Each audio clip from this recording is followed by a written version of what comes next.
ഒരാളുടെ കോമൺ സെൻസിനെ നിർണ്ണയിക്കുന്ന ഏറ്റവും പ്രധാനപ്പെട്ട ഒരു കാര്യമാണ് അയാളുടെ അറിവ് എന്നത്.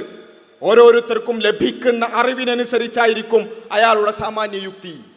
അതുപോലെ തന്നെ അയാൾ വളർന്ന സാഹചര്യം, ഏത് തരത്തിലുള്ള സാഹചര്യത്തിലൂടെയാണ് അവർ ജനിച്ചു വളർന്നത്, ഇത് അയാളുടെ കോമൺ സെൻസിനെ നിർണ്ണയിക്കുന്ന ഒരു കാര്യമാണ്.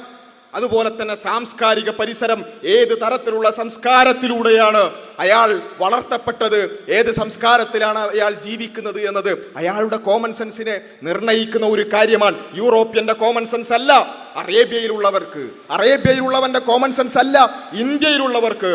ഇങ്ങനെ ഓരോരുത്തരും ജനിച്ചു വളരുന്ന സാംസ്കാരിക പരിസരവുമായി വലിയ രൂപത്തിൽ ബന്ധപ്പെടുന്ന ഒന്നുകൂടിയാണ് കോമൺ സെൻസ് എന്നുള്ളത് നമ്മൾ മനസ്സിലാക്കണം.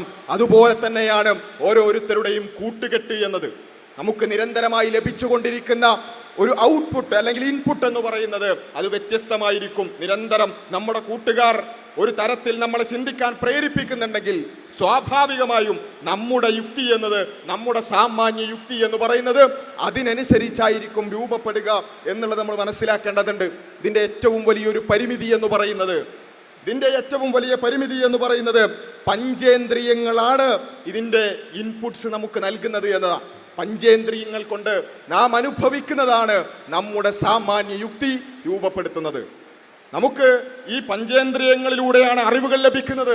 ആ ലഭിച്ച അറിവുകൾക്കനുസരിച്ചാണ് നമ്മുടെ സാമാന്യ യുക്തി രൂപപ്പെടുന്നത്. എന്നാൽ ആ പഞ്ചേന്ദ്രിയങ്ങൾക്കാകട്ടെ ഒരുപാട് പരിമിതികളുമുണ്ട്.